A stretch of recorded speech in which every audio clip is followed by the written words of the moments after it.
just speak to me. They tell you things that no one hears and no one sees. What is the truth that we all want from you? You're constantly afraid and always take the blame. With faith I won't fail, I just need a sword. I openly provide and constantly prevail. I'm not a curse but a godsend. The greatest king allows this, set forevermore. My country I adore.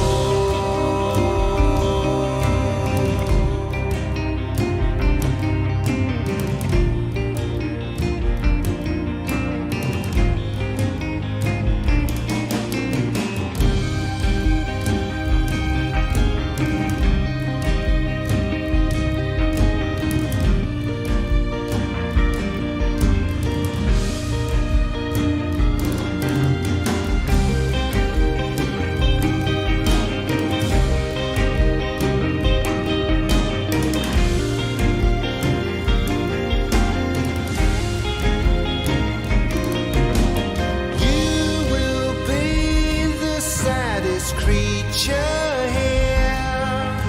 You tell us lies of things that you have never seen. We know what we can trick you on. You swear to tell the truth, no matter what we prove. With faith I won't fail, I just need a sword. I openly provide and constantly prevail. I'm not a curse but a godsend. The greatest king allows this, set forevermore. My country I adore.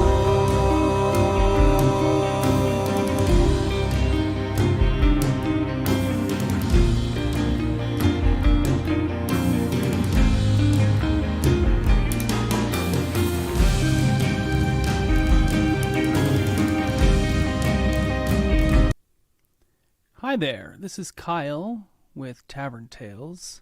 I'm just going to change this thing so it comes out both ears. And welcome, one and all, to our very first Tavern Tales Presents Story Time. Again, I'm Kyle Gould, and I am the producer of Tavern Tales, and I'll be the host today. And you're not going to get to see my face because this production, it doesn't have me in it. We have been extremely blessed with the opportunity to read for you Chris Ing's Heart and Soul Fist, and this is a full cast event with 6 performers. In the chat here below, I'll put up the link to Chris's novel, but you'll also be able to see it and follow along as we go through. It should be about an hour and a half to 2 hours. I would imagine we'll be done by 9 o'clock Mountain Time shortly. And I'm looking very much forward to this production. So without further ado, let me introduce to you our 6 performers today. It's my goal to highlight the ones who are talking when they're talking. Sometimes the lines will be really short, and I'll see if I can catch them. But let me introduce to you Paige Foshheim, Velvet Divine, Nicole Gapero. Did I say that correct, Nicole? Excellent. Nicole's nodding and giving me thumbs up.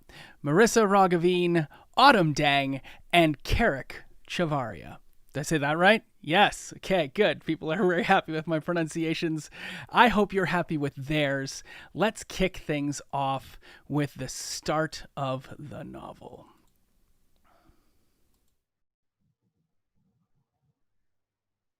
So there I am, 17 years old, completely oblivious that my life is going to change forever because of a marriage proposal. I had breakfast. But to understand any of this, you need to understand my family. Jane, eggs. The morning starts the same way every morning has since I was 9. I got up at 5:30 and worked with my mother to crack eggs, slot bread into our 8-slice toaster and sipping coffee while I'm waiting for the toast. You shouldn't drink coffee. You'll stunt your growth. My mom says. At 5'9", I'm not sure that I need to get much taller, but I mutter, yes, Amma, anyways. Mom is originally from South Korea and prefers the Korean word for mom. I sip more coffee. She sighs. Pears, Jane. By the time I'm done washing the pears, the thudding of the choi men begins. My 4 older brothers stumble to the breakfast table. Henry is 19, Peter 21, James 23, Daniel 25. All of them are tall and muscular.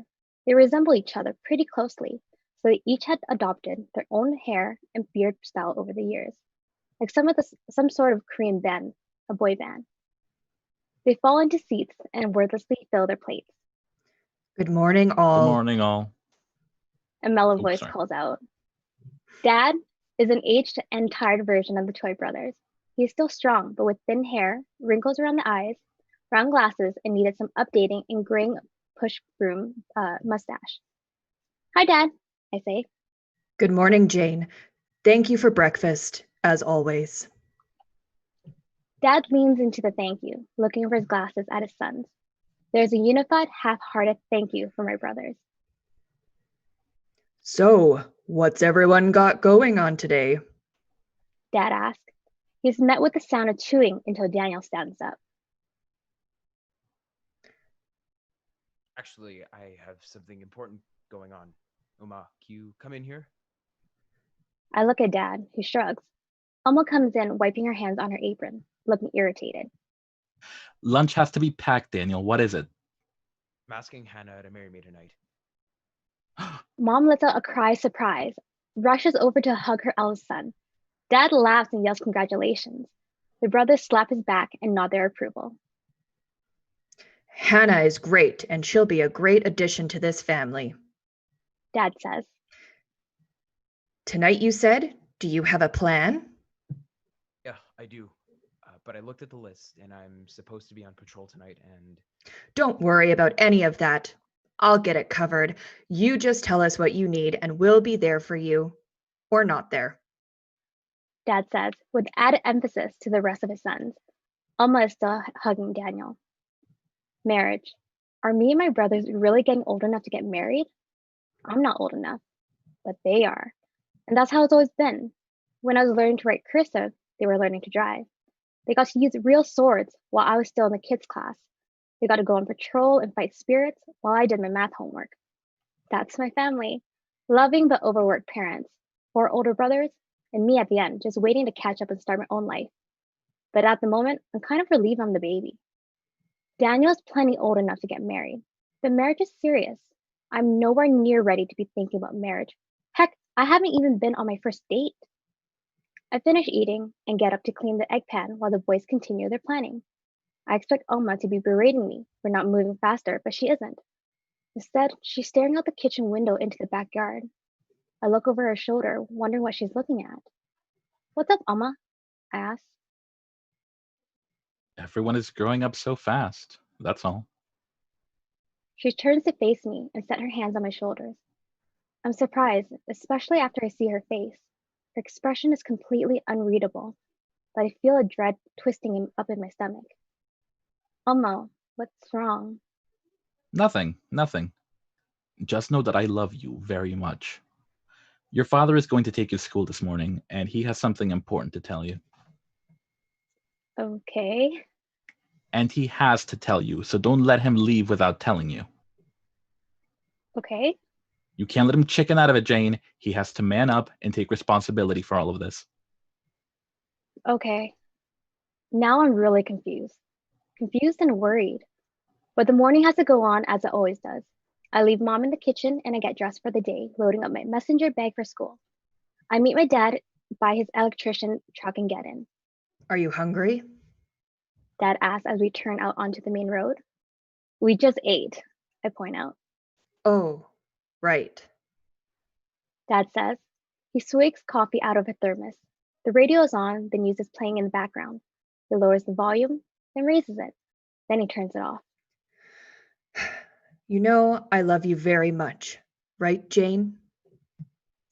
Yeah, Alma said the same thing this morning. Oh, she did. Did she tell you already then? Dad asked, hope rising in his voice. She told me you had something to tell me and not to let you chicken out. Oh, He frowns and glares at the red light in front of us. that woman and her sneak attacks. She's too crafty for her own good. When you get married, Janie, don't manipulate your partner. Just tell them what you feel. Shouldn't you save your marriage advice for Daniel? He looks uncomfortable and distracted, which means I ask him for a favor and I might get a yes out of him. Speaking of Daniel, if you need someone to cover patrol, I can do it. I know I'm not supposed to go by myself until I'm 18, but I've gotten a lot more skilled over the last year. I can handle it. You have to let me grow up sometime. This isn't going to work, and I know it. I'm going to get the not yet, Jane, you have more training to do, wait until you're older speech. Except I don't. Dad just sits there nodding to himself. I feel a little spark of hope. Yeah, you are getting older, aren't you? I guess this is okay. This is going to be fine. So I can go on patrol? I say, trying my best to play it cool. What? Oh, no, you can't. You have plans tonight. I do? Dad pulls the truck over and looks at me. You're going to marry the guardian of the two worlds. There is a spirit world. The spirit world exists parallel to the mortal world, like two sides of the same coin. One cannot exist without the other, and what happens in one affects the other. Over 150 years ago, or generations ago, there was a great conflict that threatened to destroy both worlds. That conflict was ended by a great and powerful guardian. The guardian's ability to maintain peace and order between the two worlds was so beloved that the guardian passed their power to the child. Since then, the power has passed from parent to child, along with the title Guardian of the Two Worlds. People who are connected to the spirit world, like me and my family, just call them the guardian. I think about all of that information because it's the only thing stopping me from throwing up or throwing a punch, or both. I'm going to get married today? I'm surprised at how composed I am. My dad is pulled over and his truck idles at the side of the road. He makes a show of checking for other cars and then checks his blinker. Dad, come on, I say, grabbing the wheel. Almost said to not let you chicken out, and now I'm really freaking out here, so you need to explain. He sighs. You're right, sweetie. I'm sorry. I just don't know how to start. I clench my fist in anger. This isn't fair. He isn't allowed to be sad and uncomfortable about this. I'm the one who's apparently getting married. Dad! His name is Andrew Clark. His mother is the guardian. You remember her, don't you? I met her 4 years ago, and she would be impossible to forget. She was tall, strong, and confident, with dark curly hair and awesome muscular arms and shoulders, and wore these interesting animal furs decorated with horns and teeth. She is known as the Hunter's Guardian, and she definitely looks the part, especially with the way she wields her famous spear. I didn't know she had a kid. I guess that makes sense, though. The guardian power has to be passed on, I say. You actually met Andrew a few times. You played together when you were little, but I guess you wouldn't remember that. Dad says. But good. Great. You understand. No, I do not understand. I still don't know why I'm marrying him, or why you think it's okay to just marry me off without asking. Right. Yes. I should clarify a few things. You aren't guaranteed to get married. You're just an option. An option? Listen, sweetie, a lot of this was sort of out of my hands. It was a very important clan decision. The clan. The Chois are your textbook Korean American family on the outside, but we have a secret. We are members of the Haruk clan, an ancient order of warriors dedicated to defending mortals against the forces of the spirit world. Not that all of the spirit world is dangerous or evil. Sometimes things get out of hand, and the guardian can't be everywhere. The Haruk do their part in keeping balance between the spirit and the mortal world. Maybe I'm hungry after all, I say. What? At least some coffee? Maybe we can sit down and talk about this not in the truck? Dad looks relieved and puts the truck into drive again. 20 minutes later, we're at the diner, sitting in a vinyl booth with a pair of white coffee mugs steaming in front of us. I slowly add sugar and cream to give me time to process what's going on and piece together what I know about the Guardian. 82 and 101. I hear those numbers a lot whenever the Guardian is mentioned. The Guardians are numbered by, I forget which clan it is. Query? Saihoshi? It doesn't matter. The point is that one of the clans numbers the Guardians for historical records keeping. The 82nd and 101st Guardians were also members of the Harut clan, which is why I've heard those numbers so much. Those Guardians were extremely important to the Harut clan because they had invented something? Technique? Philosophy? I can't remember because I've never been taught their secrets. I do know that other spiritual clans have guardians in their lineage as well, and it's considered a great honor for a clan to have a guardian in it. Well, a great honor back in the day when a woman's only goal was to marry a prestigious man. It comes down to this, Jane. Andrew doesn't want to be the guardian, but he doesn't have much choice. From what we've been told, he has already had his 16th birthday, but none of the guardian power has started to transfer yet. He doesn't have the desire or the talent to do the job, and that's very dangerous for the balance between two worlds. So to make sure the world is safe, he needs to have a child as soon as possible. I say, the realization clicking into place. Ah, yes. I suppose that's one way to look at it. But I'm not trying to be a grandfather just yet. He tries to laugh. I give him a cold, deadpan stare. The smile vanishes and he clears his throat. Marrying a guardian would mean the child would be a guardian, which would be a great honor to the Harut clan. But there's more. The Harut clan offers to protect Andrew. So if you got married, you wouldn't have to have children right away. You could finish college, start a career, do whatever it was you wanted. Whatever I want except not marry him. You don't have to, Jane. I told you, you're an option. The Arkezi clan also offered the same protection, and one of their daughters as a candidate for the marriage. What is this? Some sort of spirit world dating contest? You know how it is with the clans, Jane. It's a little out of touch with the modern way of doing things, I know. But so are the Harut clan's arts, and you appreciate those for what they are, don't you? That's different, Dad. I know. The clan needed someone to offer, and you were the only one who was the right age. The clan needed us. What was I supposed to do? You were supposed to choose me. Me over the clan. Every time. Dad slumps over and stares at his coffee. I'm pissed, but I also know Dad's in a tough spot. Dad loves the clan. I love the clan too, and part of that was because how much my dad loves it. And I know he loves me, but Dad doesn't have it in him to defy the clan. It's just not who he is. I sigh. What do I have to do? Have a meeting with him. Dad says. That's it? An odd smile spreads across Dad's face.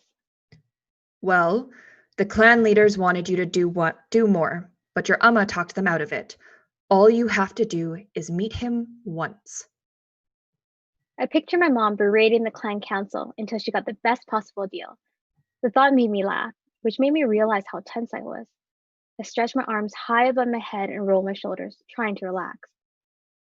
I can do that, I say. Really? Sure, it's just a meeting. And if the Okazis are citing a girl, she can marry him and the world would be safe, right? Marrying for power sounds more like an Okazi thing to do. Jane. Dad admonished me gently. I'm not wrong. No, I guess not. The diner waitress asked if we want anything else. I ordered 2 slices of pie, 1 cherry, 1 peach to go. Dad pays the bill when he comes back with the to-go box. I'm sorry I didn't tell you earlier. He says as we get up. If you think you're going to get away with this with pie, I say. He winces. Maybe it's time to think about getting you a car. He suggests. It's a start, I say.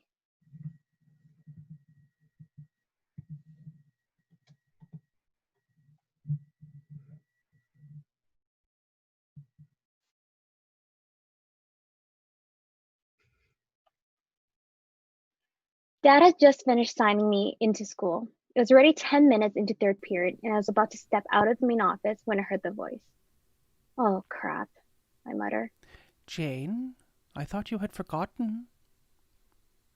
A woman says, leaning out of her office door. She's an older African American woman with silver hair tied in thin braids and a wide and ready smile that disarms you into thinking your conversation is going to be short and simple. Mrs. Carter, a guidance counselor. We were scheduled to meet and I'd totally forgotten. I should have let Dad linger at the diner. Oh, well, just a little late today. Family stuff, I say. And it's third period, which is chemistry, which, as you probably know from my transcript, is one of my worst classes. So I think I'm just going to head over and we can do this another time. Sit down, Jane. I sigh and trudge into Mrs. Carter's office. There are 2 seats on my side in the office, so I sit down on the right and set down the pie containers on the left. Underneath the pie is a plain manila folder my dad had just given me. So, before we start, I want to hear your side of the story. What's your plan? My plan for what? For after high school, dear. What do you have in mind? This is the worst part about being 17 and being a junior in high school. Everyone expects you to have a plan. 3 years ago, I was buying my first bra and figuring out why boys suddenly smelled so bad. And now, obviously, in those 3 short years, I had mastered who I was, what I wanted, and come up with a detailed plan on how to get there. I wanted to tell Miss Carter all this, but instead settled for, I don't know, Uh-huh. she says. She puts on the reading glasses that perpetually hang around her neck. She laboriously pounds keys on her computer. You have a mediocre GPA, not failing, but not a superstar either. You were in sports your first year. What happened? What happened was I got a lot better at using the soul fist, the Hadouk clan battle arts. I'd always been a sporty girl. If you're wondering what the clan training is like, imagine every martial arts training montage you've ever seen and then add a heavy dose of weight training. I'm strong, I'm fast, I'm coordinated. In elementary school, I was the girl always playing with the boys at recess. In middle school, I was a star volleyball player. But the soul fist is another level. I had to quit when it's clear my abilities were giving me a massive advantage over other students. Also, one time I kind of slammed a volleyball so hard it tore the net apart. Just got tired of it, I say. You know, I was your brother Daniel's counselor. Peter and Henry, too. Yes, you said that last time. Daniel's an accountant now, right? It takes everything I have not to sigh. Yeah, we're a big tech corporation in town. And Peter is about to graduate college. Top of his class, going to get his master's and PhD right after, I say. And Henry? I shrug. Community college? Mm-hmm. Mrs. Carter says, as if she's driving the point at home. Are you saying I'm more like Henry than I am like Daniel and Peter? I don't like to compare students to their siblings, dear. It's not very productive. But I can say that your attitude is a lot like Henry's, and if you don't want to follow in his path, then I think you need to start thinking more seriously about your future. I look over at the folder on the chair beside me. Inside is a report that the Hadouk clan had gathered about Andrew. It was my dating dossier. I hadn't looked at it yet. What's the point of a plan when your whole life can change in a single moment? I say. Mrs. Carter frowns and takes her glasses back off.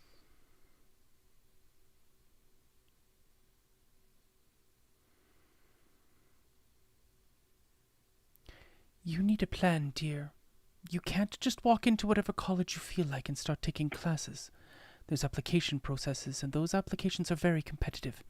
If you don't put in the work now, you won't have the right stuff when it's time to apply. I don't know where I want to apply because I don't know what I want to do. Aren't I supposed to pick a college that matches what I want to do?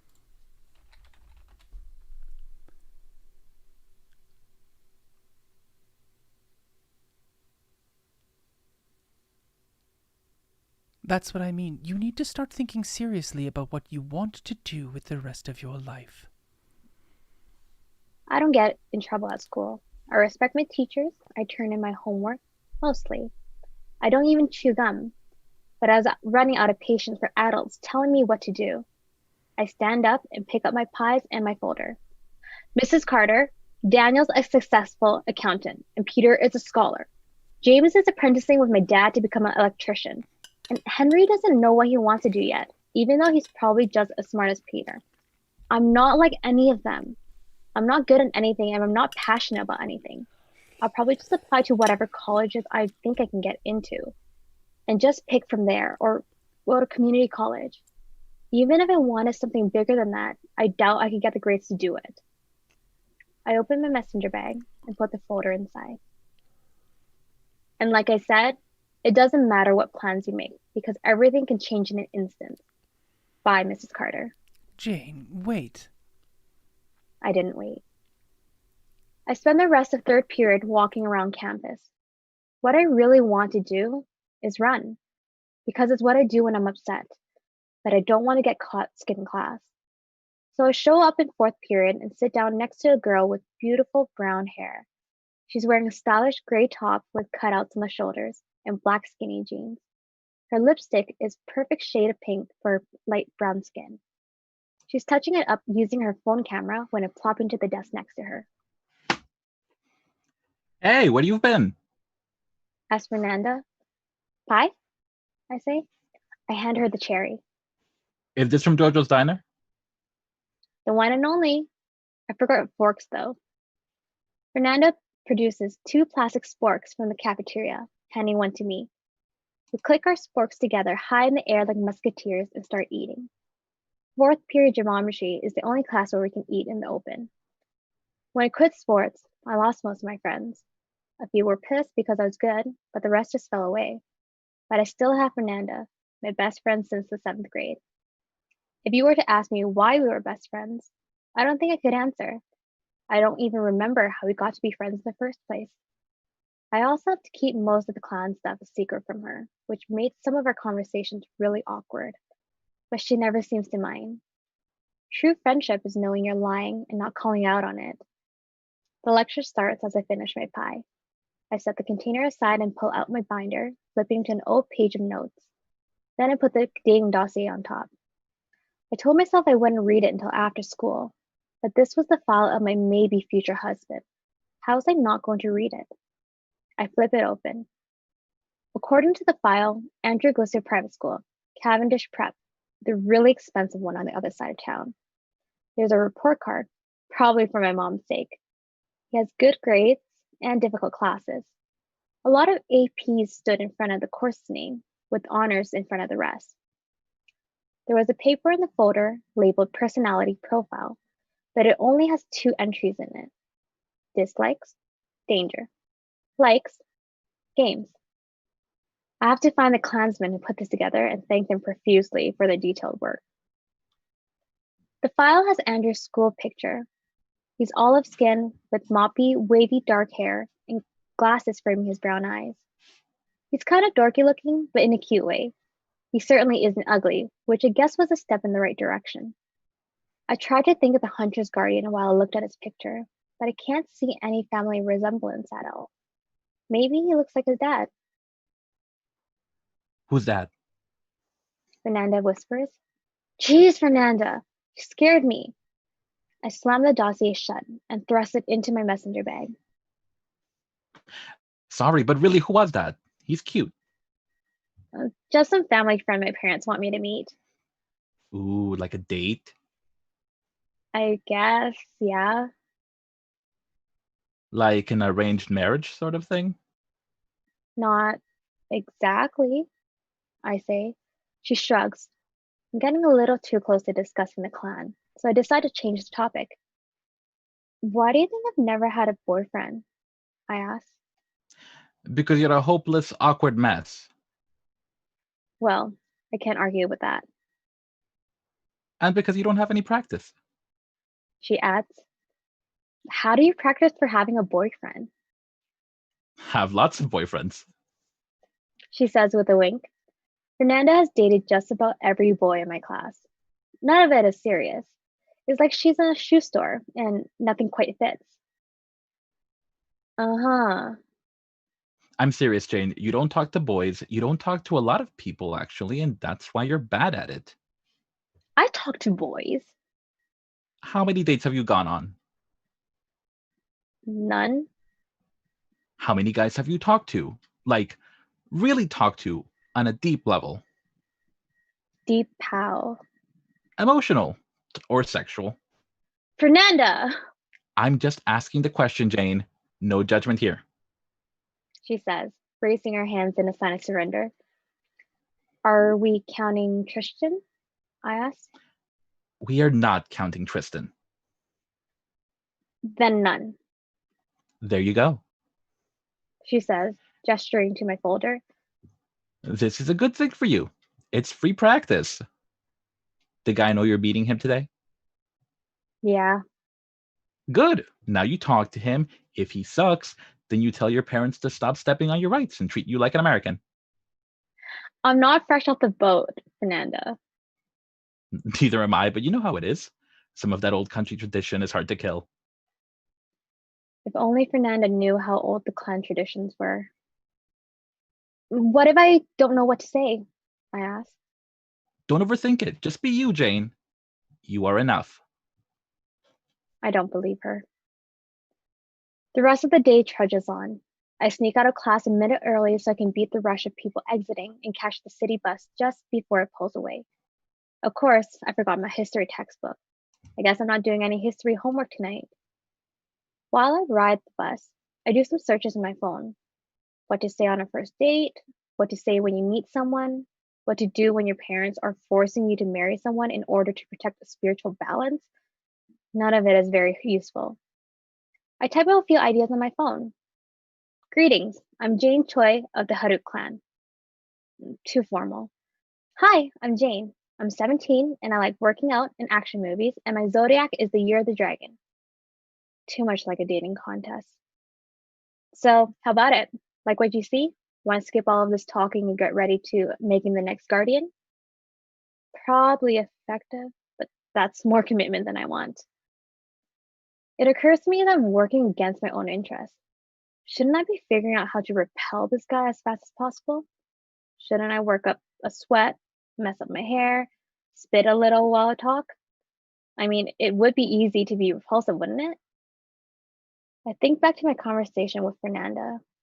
She was right. I'm hopelessly awkward, and I do need the practice. Did I want this date? I look at the picture of Andrew, and he really is cute. Great. I've fallen for it. The Haruk clan mind games have defeated me. Now I want this date to go well, and I'm calling it a date. Ugh, no, no, no. I want my freedom. Of course, if I end up liking him, then does it matter why we first met? My parents met because my dad's old boss had messed up installing a bathroom light. This was the bathroom in my grandfather's house, and my mom had been told to let my dad in to fix it. They went out the next day and were a couple the next day after. Ugh, all this thinking. This is why I prefer fighting. I guess if this doesn't work out, I can punch Andrew. That would be repulsive. Maybe I was going about this the wrong way. Instead of trying to change myself, I should try to guess what Andrew might like. Cute, intelligent, rich, obviously, since he goes to the private school. Refused to become the guardian, and now is using that position to have two powerful clans offer up their daughters in protection. Oh no. Is he a spoiled brat? I try to picture him with a sneer and a mouthful of passive aggressive insults. If he's like that, I'm definitely going to punch him.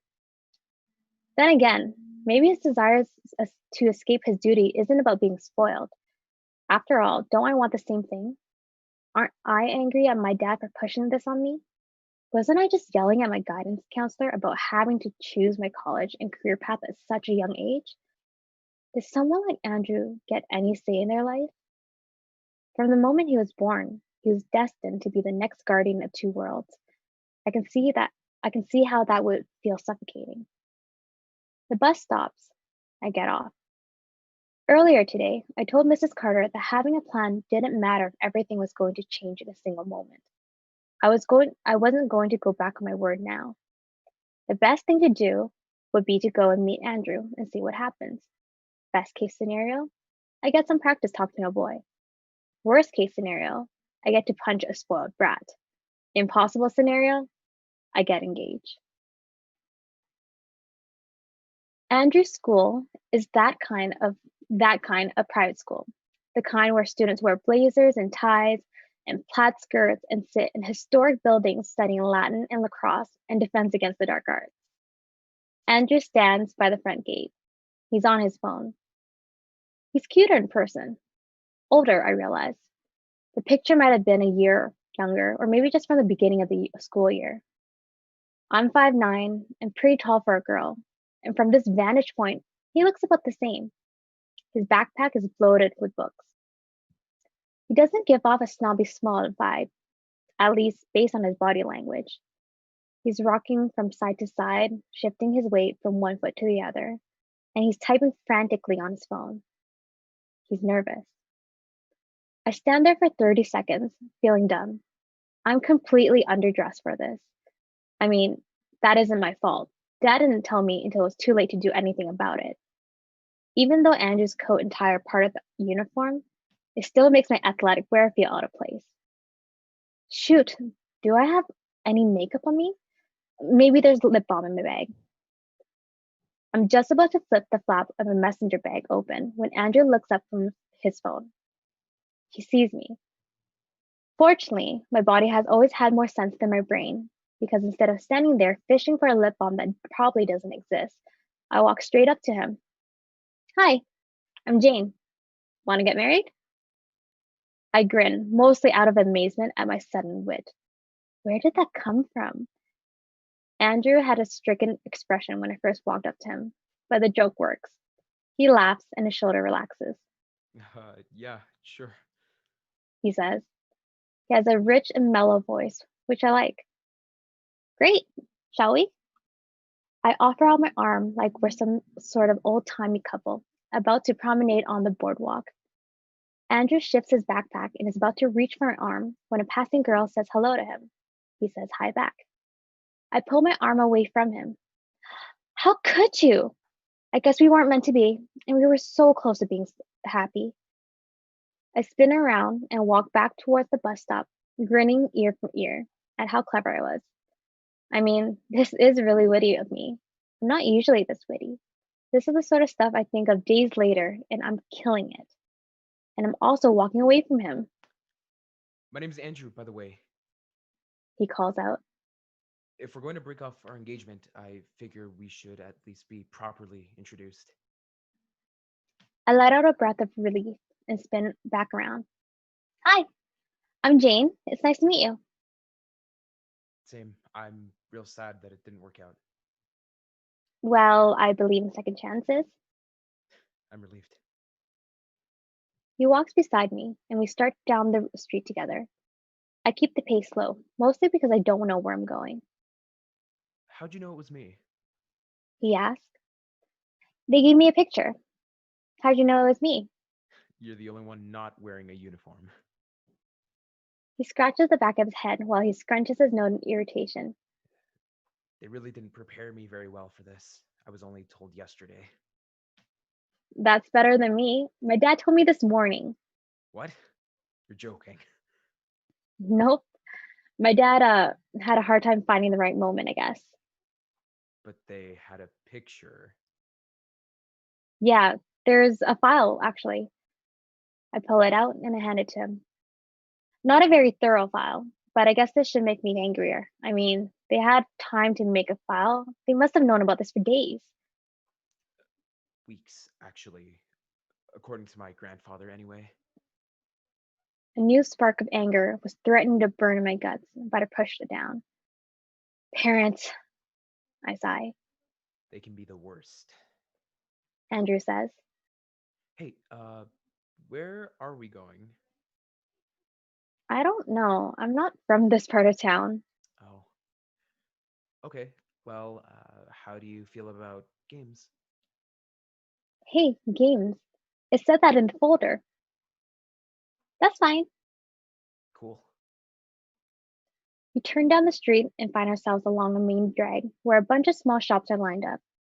I haven't heard of any of these stores, but they all have cool one-word names like Amaze, Chanteuse, and Limitless. All of the clothes look expensive, though it doesn't stop several of Andrew's uniformed classmates from rushing in. There is one hipster coffee shop in the middle of it where people sit sipping espressos with their dogs in their lap. Here it is. Andrew gestures to a small shop at the end of the row. The place is called Famous Gamist, a game store. I thought Andrew was going to take me to an arcade, but this place is full of board games. The shop is clean but crowded. It's mostly shelving and as many tables crammed in as they could. In the back, there's a big table with fake grass spread across it.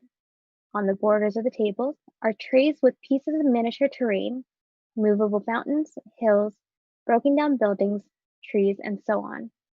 There's one checkout register next to the small back room.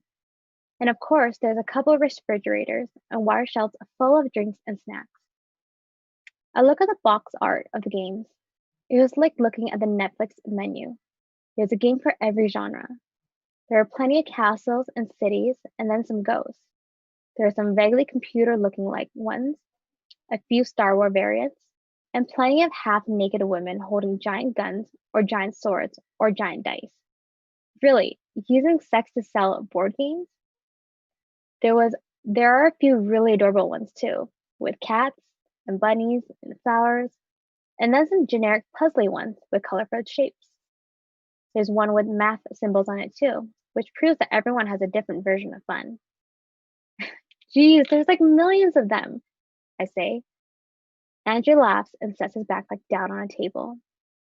While I settle in, Andrew grabs a wooden box and places it between us. Is this like Dungeons and Dragons? I ask. Oh, some of them are like that. Some are more like strategy based, some are deck builders or resource management. But I thought we'd keep it simple and not spend an hour learning a bunch of rules. He opens the wooden box. It's chess. He takes the pieces out and divides them black and white and gives me the white. You know how to play? He asks. Yeah, my aunts are obsessed. They used to make me play all the time. Great. When we're done, he motions for me to begin. I move a pawn, he moves a pawn. Is this a metaphor? You know, two people carefully navigating a new relationship, like a game of chess? I ask. I wish I was that deep. I'm just super awkward. I thought this would give me something to do with my hands when the conversation got slow. I like your honesty, I'm not very good at lying. he says. Neither am I say. So, do we just start asking each other questions? He asks. Sure, ask away. Okay. Uh, which clan are you from? They didn't even tell him that much? Yikes. Haruk, I say. Oh, cool. How's that? He asks. What, being in the Haruk clan? I don't know. It's good. I like it. I guess I've never known anything different. My whole family is involved in one way or another, and we're friends with a lot of the other clan members. It's a pretty big part of my life. We move some more pieces around. I lose a rook, a knight, and 3 pawns. I thought I was better at this game, I muttered to myself. I take one of his bishops, but he doesn't seem to mind. So the Haruk clan, Um, what do you guys do? I look up to see that he's wincing, as if he's expecting me to reach across and slap him. What do you mean? I ask. He curls over in his chair, as if his embarrassment is causing him physical pain. Do you know why we're here? Because the folder said you like games? No, not here, but here, you and me, here now. Oh, something about that you didn't want to be the guardian? He nods while he studies his pieces. I get the feeling he isn't really thinking about the game. He finally moves a knight. To try and discourage my mom from teaching me, I sort of ignored a lot of lessons. So, some things you probably think are pretty basic, like what are the major clans in the area? I don't know them. He looks so torn. On the one hand, he looks kind of proud about his ignorance, but he seems guilty. No, not guilty. Worried. Worried that I'll be offended that he doesn't know anything about my clan. I have to admit it's pretty strange. Nobody has nobody is ever in this gray area. People either know about my clan, and mostly those are people in the clan, or they don't know anything. I've spent so many years hiding it from people, I don't actually know how to explain it now that I have to. I move a piece, then start talking. It's a lot of magic martial arts, I guess, I say. Uh, That's illegal. Oh, no, it's not. We don't break any of the rules of the spirit world, I promise you. Our clan has been around for millennia, and the guiding principles behind our clan art, the soul fist, is a unification of the mortal body and the spiritual soul, not the manipulation of it. You see, Andrew holds up a hand to stop the history lesson. Not that. That. He says, pointing at the rook I just moved. You can't move that one there. What? Damn it, this game is hard. I put the rook back and move my bishop. He takes it. Hey there, couple of sodas free. Oh, whoops. The voice belongs to a hefty fellow who looks about our age. He has an apron with the famous gamer's logo. Sprite. You? I'm paying. Andrew says, "Oh, iced tea?" Sure. Coming right up. Sure. Coming right up. The employee starts to walk away, but he's doing it really slowly, with his gaze fixed on Andrew. Andrew is very obviously ignoring him. "I'm Jane, by the way," I say, offering my hand. Phil, good to meet you. He shakes it. Yes, great. It's good to meet him. Thank you, Phil. I'm thirsty now. Andrew makes a show coughing. Phil raises his hand, surrendering, and walks off. So that's Phil. Andrew says, "Do you come here a lot?" I ask. Well, I do have the platinum membership. He says with a fake rich person accent, as if he were explaining how many yachts he owned. That's really cool. I've never had a hobby I was into. I took piano when I was 10, but I was terrible at it. I used to do sports, but I had to quit. Why? Oh, well, it's not exactly fair when I can spike a volleyball so hard it tears through the net, I say. Jeez, that's strong. Well, like I said, no hobbies. Pretty much all I do is go to school, help with housework, and train. Kind of lame, I know. Not really. If you like training, then you should do it as much as you can. It's more useful than being really good at tabletop games. Useful? Why does everything have to be useful? Can't we do anything for fun anymore? I say, still indignant about my conversation with Mrs. Carter. Andrew laughs. You're not what I expected. He says, "What do you mean by that?" I say, as carefully as possible, trying to hide the sudden stab of self-awareness and embarrassment. When my dad told me that two clans were going to send someone to date me, I figured they'd pick someone who would, I don't know, try and impress me. He looks horrified once he realizes what he said. I mean, not that you're not impressive. That's not what I meant at all. I just meant that I figured the girls would be going over the top and trying to say all the right things, like, win me over disingenuously. Relax, I say, smiling. I know what you meant. Can I be super honest with you, Andrew? Sure. I don't want to win this contest. I don't want to get married right now. I've never even been on a date. I mean, I guess this is a date? Andrew lets out a long breath. I haven't been on a date either. But if you don't want to win me over, why are you here?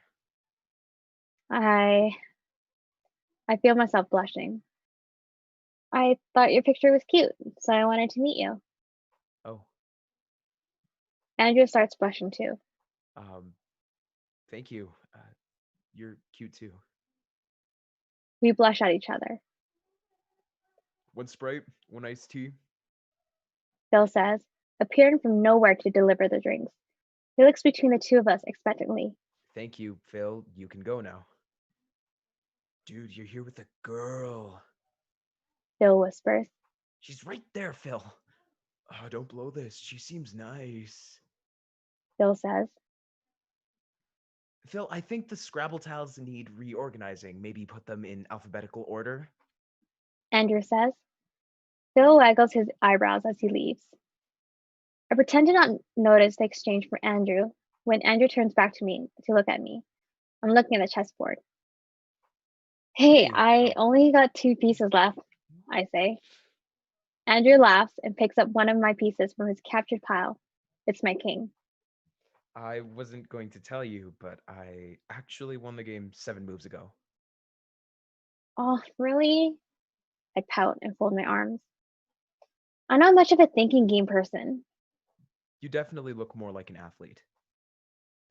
I'm not sure if he meant to compliment my body, but we both realize what he's implying at the same time.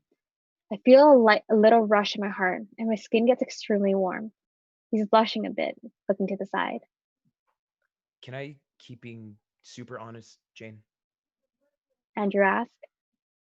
It's probably best for both of us, I say. I'm having a lot more fun than I thought I would. Me too, I say. You got any plans tonight? Andrew asks. No. Uh, why? You want to keep this party going? I need dinner. If you're up for it, I'd pay.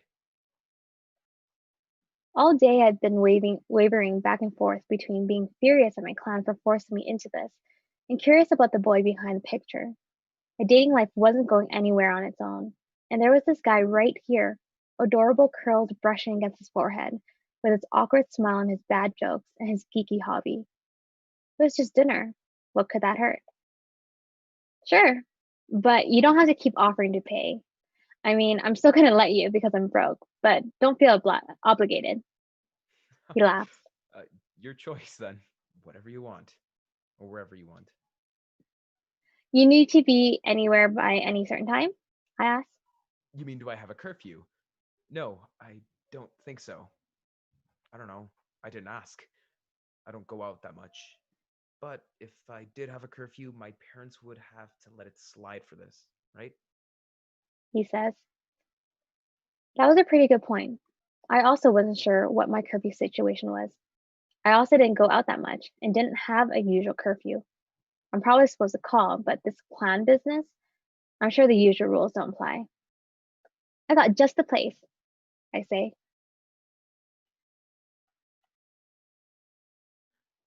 You come here often? Andrew asks as I dump into the raw meat. My chopstick dart around, spreading the thin slices evenly across the pan. Then I add in vegetables and sauces. Sorta, yeah. It's like the default restaurant in my house. You know how it is. We're hungry, mom hasn't cooked, and we don't have something in mind. We end up here. Taste Exists Korean Barbecue. Taste Exists is a restaurant on my end of this town and is one of those local places that you drive by all the time but never go into. It has really good food. Like most Korean barbecue restaurants, there's a gas stove in the middle of the table beneath a big iron skillet. You order what you want and then you cook it to yourself to taste. It's a It's pretty good deal for families, which has ways too many ravishing mouths to feed. Dad tips well too, It has an interesting name. Andrew says. Translation error. The Korean word for delicious breaks down literally into taste exists. The Hangul says delicious Korean barbecue. Oh, that makes more sense. Do you need help with that? This? Nah, this is hardly even cooking. You should see breakfast at my place, I say, flipping meat around with my chopsticks. I had at this point taken my jacket off, and Andrew had done the same with his and loosened his tie. I think he's checking me out while I'm cooking. I keep looking up at him from the pan, and he keeps darting his eyes away, embarrassed, like he's nervous that I'm going to get upset at him looking at him. I'm not upset he's looking at me, though. In fact, I find myself liking it, and I find myself checking him out too. There's more than just an adorable, hopeless quality to him. I can't explain what it is, but he was definitely attractive, or at least I'm attracted to him. And to think I was ready to write him off as a snobby brat in the bus. You cook? Andrew asked, pulling me out of my thoughts. Yeah, a lot. I'm the girl, so mom expects it of me. How about you? You know that thing you said about default restaurant? For us, it's more like default takeout places. We have a binder full of menus we leave in the kitchen. Though my dad started getting bachelor box, and that's been a good change. What's that? It's a mail order thing. You sign up online, they send you a pre-packed meal with the instructions and everything. It's supposed to be for single guys and single dads. So we've been doing that for a couple of weeks. Not even we can mess up those instructions. Though the first time was awkward when we realized we didn't have a big pot. Oh, my. I'm struck with deep sadness for the lack of good food in his home. Great, now I'm turning into my mother.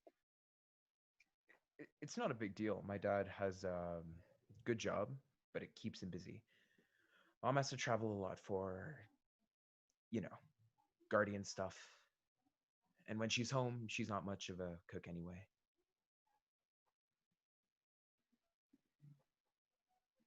Sorry, I didn't mean to seem all judgy. It's fine. It's fine. He pauses as I put a pile of food on his plate. Have you ever met her? Who? Your mom? Once about 4 years ago, she was speaking with some people in the clan. I didn't get to talk to her though.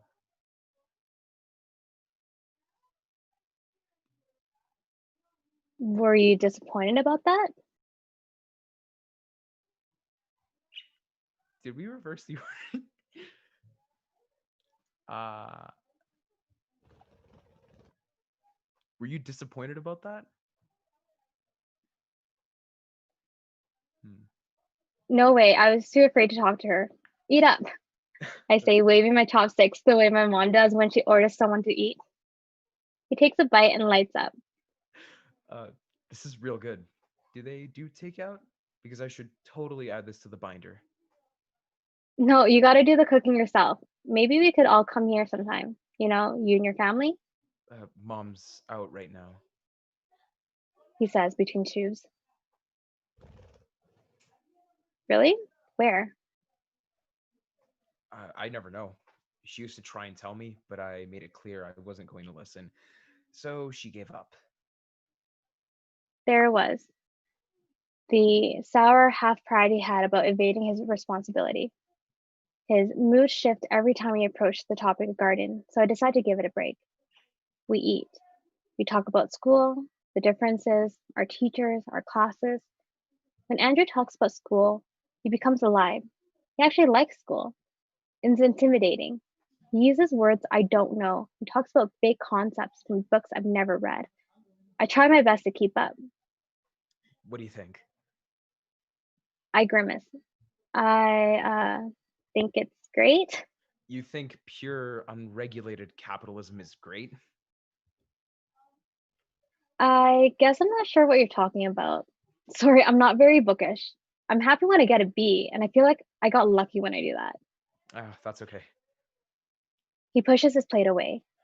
Uh, Tell me more about your family. Are you all super Haruk battle warriors? No, I mean, Except for my mom. We all train. My dad too, but he's an electrician most of the time. Really? That's surprising. He says.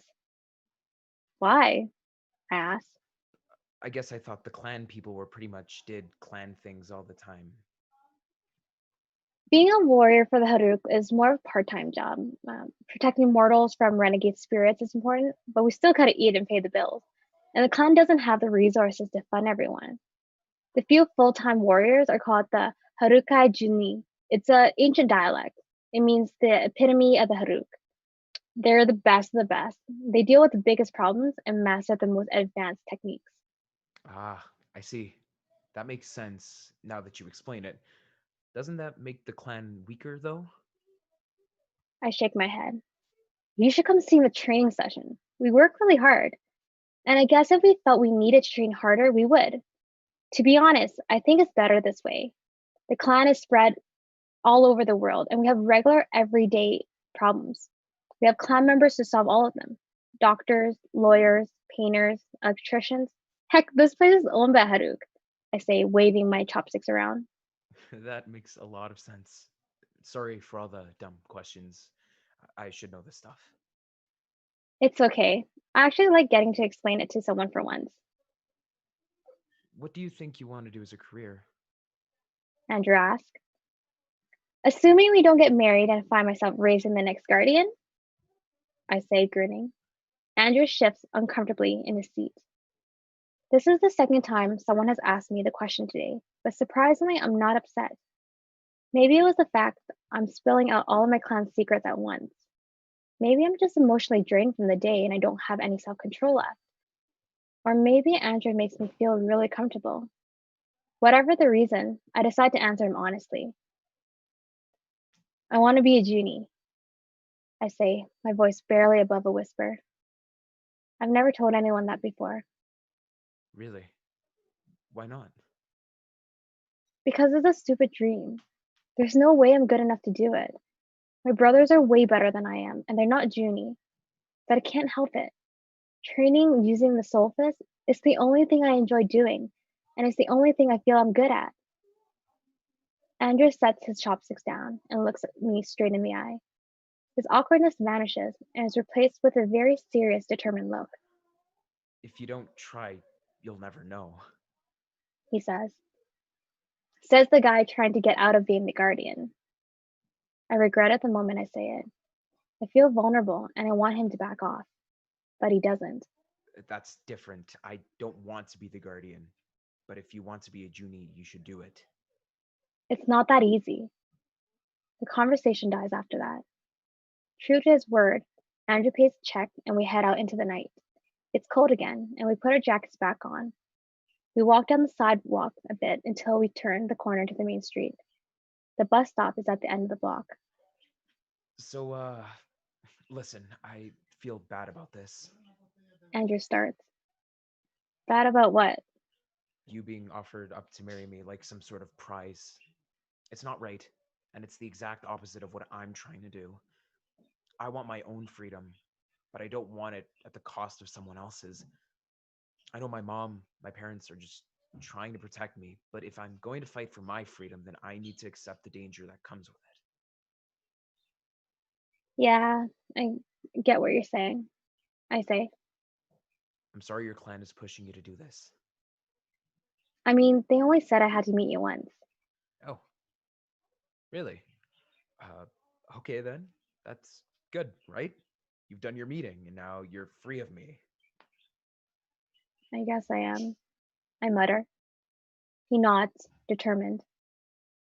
Great.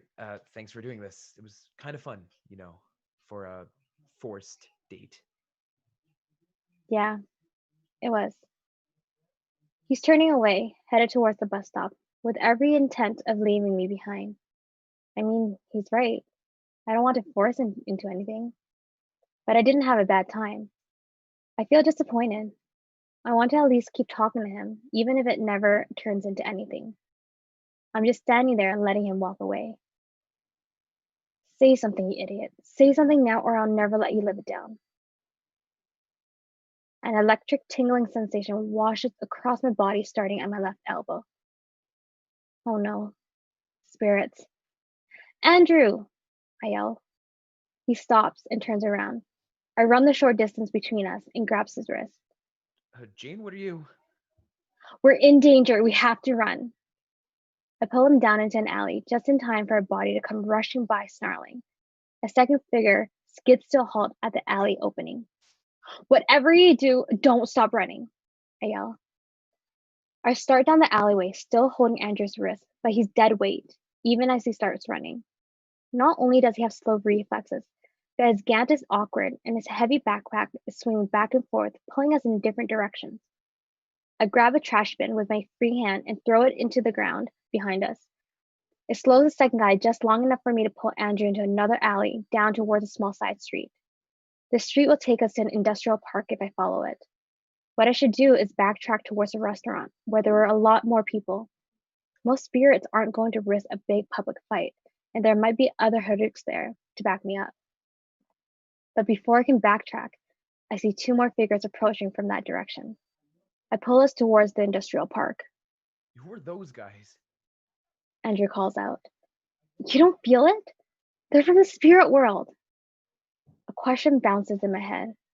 Wasn't the guardian supposed to be able to sense the presence of a spirit? Even I could do it.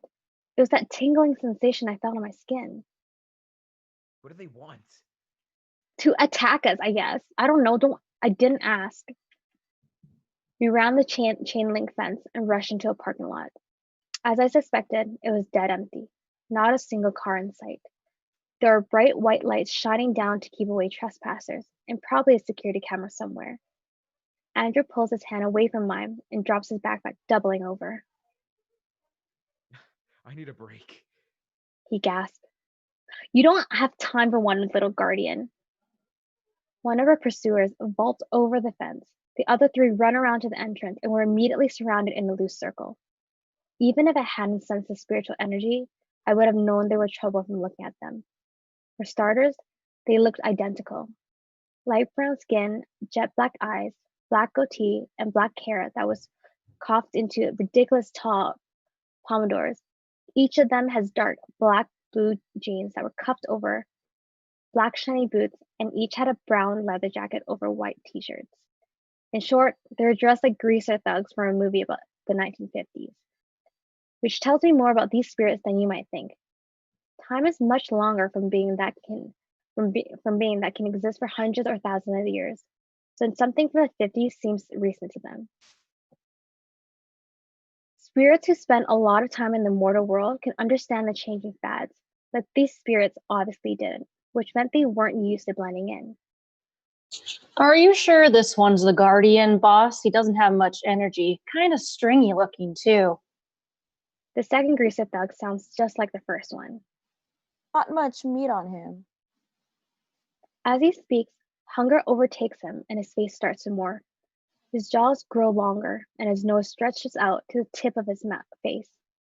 His forearms thicken and his tongue lolls out of his mouth. Jackals? What are you guys doing here? I ask. The jackal spirits cackle in unison.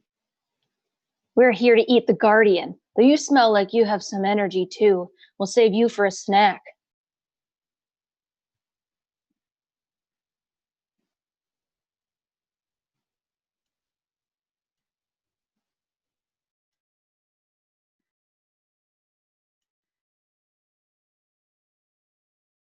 Oh, Andrew's voice shakes as violently as his shoulder, but he tries his best to square himself up. it's me you want, so take me. I have the guardian power, not her. She's not worth your time. The jackals consider this a moment. It might be fun to let her go. We could hunt her down after we're finished with him. One says. That'd be no fun. It was too easy to catch her the first time. Another says. Catch me? I wasn't trying to run, I say. Each jackal snaps their attention on me. Andrew gives me a wide eye, what are you doing look. I was just getting you to a place with a little bit more room. I sling off my messenger bag and shove it into Andrew's hands. Hold this. This will only take a minute.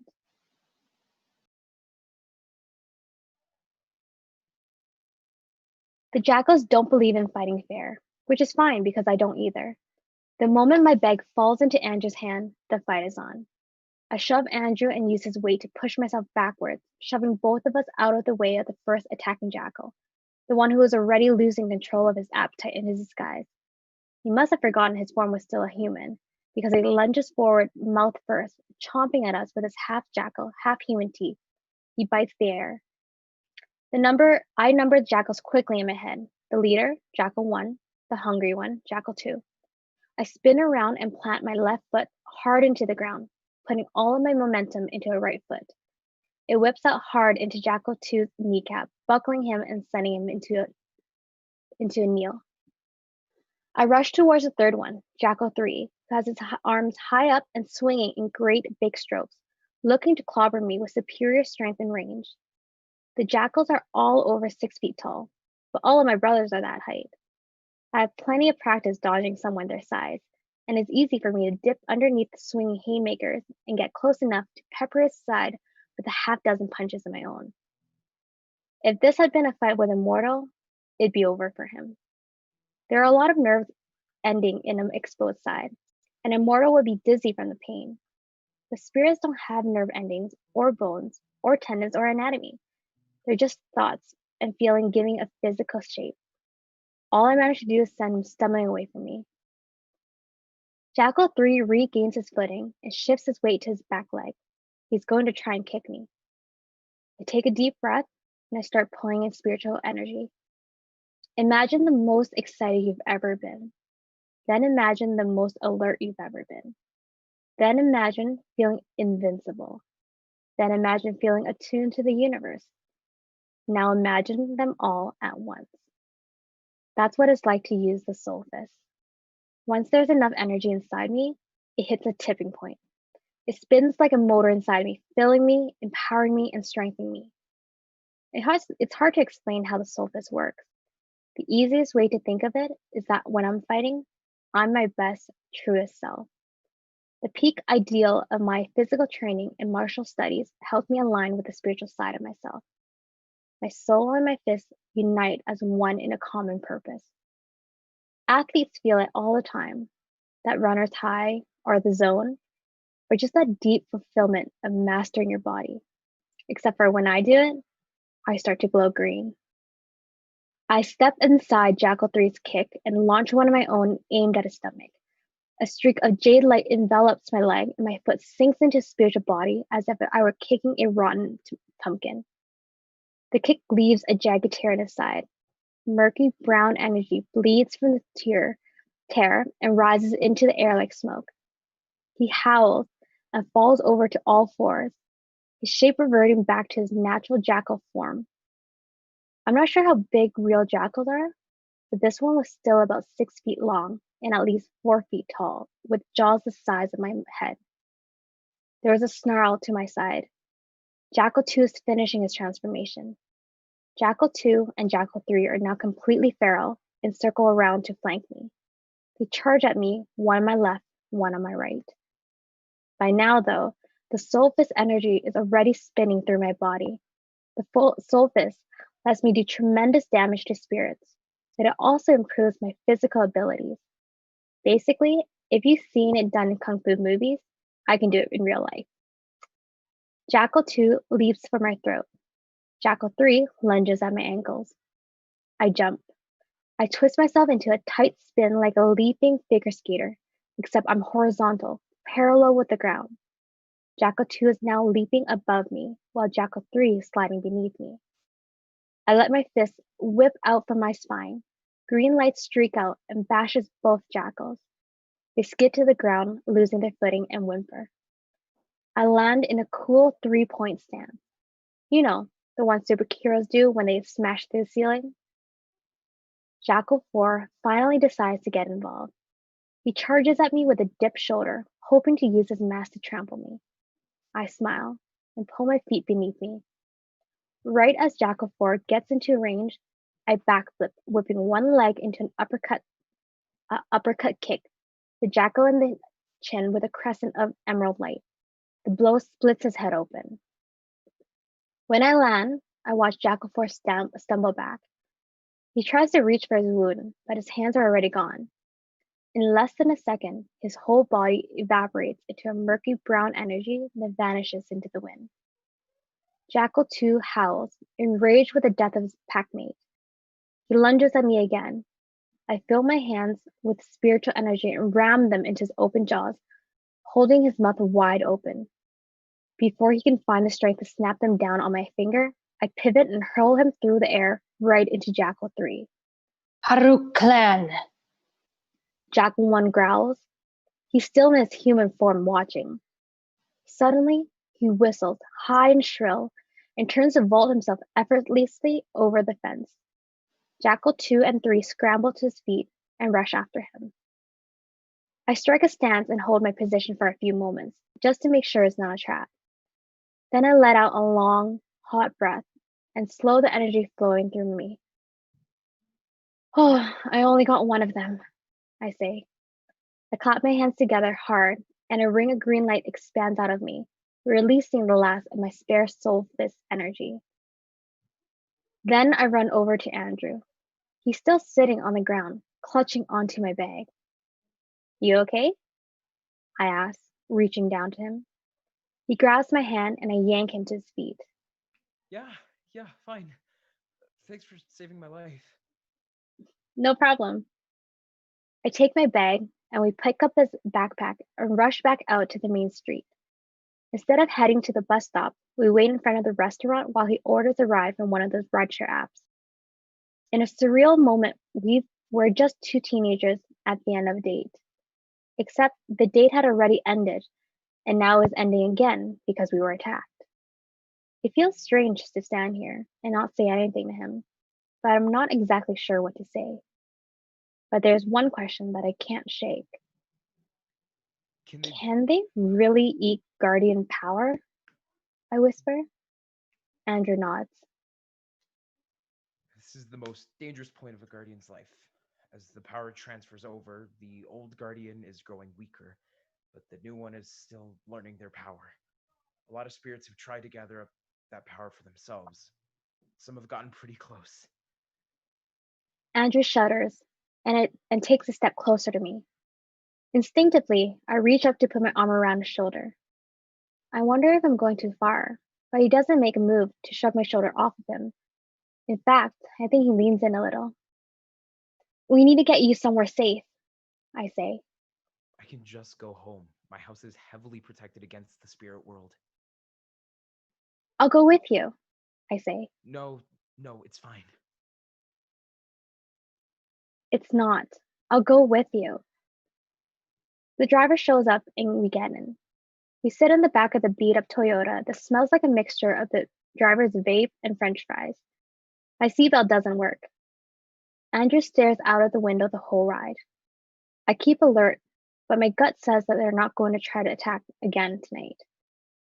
More questions pile into my head. How did the jackals find Andrew so quickly? And who was supposed to be on patrol tonight for the Haruk? I would have to ask my dad when I got the chance. We pull up to his house. To say it was nice would be an understatement. It's a big 2-story American dream with a picket fence and everything.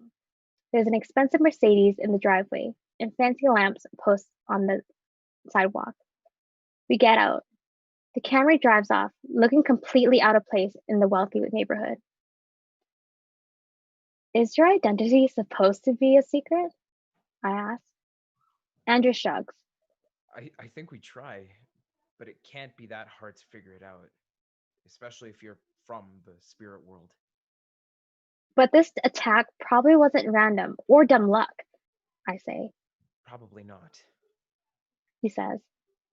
He's tired and defeated, a gray and gloomy version of himself. He opens the little gate for the fence, and for the second time I find myself mustering up courage to speak. Andrew? He stops. I know you want to preserve my freedom, and I really appreciate that. And I know you don't want marriage to be the answer to your problem, and I know I'm not the usual type of person you hang out with, but I want to see you again. We both stand there. I'm stunned at myself. I feel like I'm watching a different, confident girl demand what she wants out of life. But it's me saying these words, even though I don't feel confident at all. I'm mostly uncontrolled nerves with a heartbeat like a jackhammer. Yeah. Sure. He says. We exchange numbers and I watch him go inside. I run home. Moving my body helps me think clearly. After a day like today, I needed to run long and hard. I tighten the strap of my messenger bag and fish out my earphones. This is definitely a run that calls for Melody Starlight. I run hard and fast and steady until the cold of the evening melts away from the heat of my body. I run until I find a comfortable speed and then I turn up the volume on music. I sing.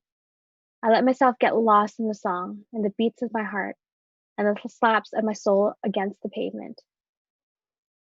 You can be what you want. You can be what you need. You don't need permission to follow your dreams. Melody Starlight is a pop singer and kind of a guilty pleasure of mine. I mean, she's super popular, or at least she was 5 years ago. She was about my age when I first discovered pop music. She was the musical voice in my late elementary and middle school years, but then it was all electronic beats and sugary lyrics about boys, beauty, and butterflies. I liked those songs well enough that it wasn't until her last album, Fight Me For It, where I became a fan. The album was totally different. Strong, a little angry, very empowering. The electro beats were gone and replaced with electric guitar. In interviews, Melody Starlight called it her growing up album. Be true to yourself and you can go far. Live with no regrets when you listen to your heart. Some people loved it. Some hated it. A lot of people my age just sort of outgrew her. But even though Fight For It was almost 2 years old, I still love every song on it. I love it so much, but by the time the first half was over, I started to feel better. After all, I can't let myself be crushed by this situation while Melody Starlight is singing in my ear. What would she think of me if I let this strange face shake my whole world? I'm stronger than that, tougher than that. Fight for me. This morning, I had woken, expecting to go through life as usual. Then I was told I had to marry someone. Then I went on a date. Then I beat up some spirits. A date. That was my first date. As in, first, ever. Fernanda hadn't been wrong when she called me a hopeless mess with boys. I had only pursued one in the 9th grade, a super good looking guy named Tristan, who I had no business pursuing. As far as first dates went, this one had been pretty good, right? We had fun, we ate good food, I got to fight some people. Andrew is thoughtful. He was deeply encouraging about my stupid genie dream. He was open and honest about how awkward he felt. He made me feel comfortable, and I think I made him feel comfortable. That had to mean something, right? I sucked at chess, and I didn't understand all of his academy, but I kept sticking my foot in my mouth about the Guardian and his mom and all the clan and the spirit world stuff. Oh God. What if he didn't want to hang out again? What if he just gave me his number to be polite? Or what if he gave me a fake number? Was I supposed to text him first, or was he going to text me first? I knew dating was going to be complicated, but I didn't expect it to be quite this bad. I got home much faster than you expect. Once I started running, I drew on the soul fist energy to help me fuel me and speed me up. I arrived covered in good sweat, my heart pounding my ears and my whole body alive. I have a bunch of extra energy left, so I decided to take the back entrance. There are a few large oak trees near our house, and if you're charged up, you can jump between them, skim across the wall's back wall, and land in our backyard. So I do it. I stick the landing perfectly, venting off a ring of green energy, then let out a triumphant whoop. Then I frown, and I take off my headphones. My backyard has been transformed into just something completely different. The swimming pool is filled with 100 floating tea candles. Someone has strung little fairy lights along our walls and hung up our Lunar New Year paper lanterns on the back patio. It's a beautiful, almost breathtaking sight compared to the usual drabness of our backyard. And then I see why. Daniel is on one knee in front of his girlfriend Hannah. Whoops, I say. And that's it for today. So come back next week where we will begin Chapter 6. Thanks everybody for coming out. I hope I've linked everyone's social media in the chat. Tell your friends as we move on, and hopefully we'll see you next time.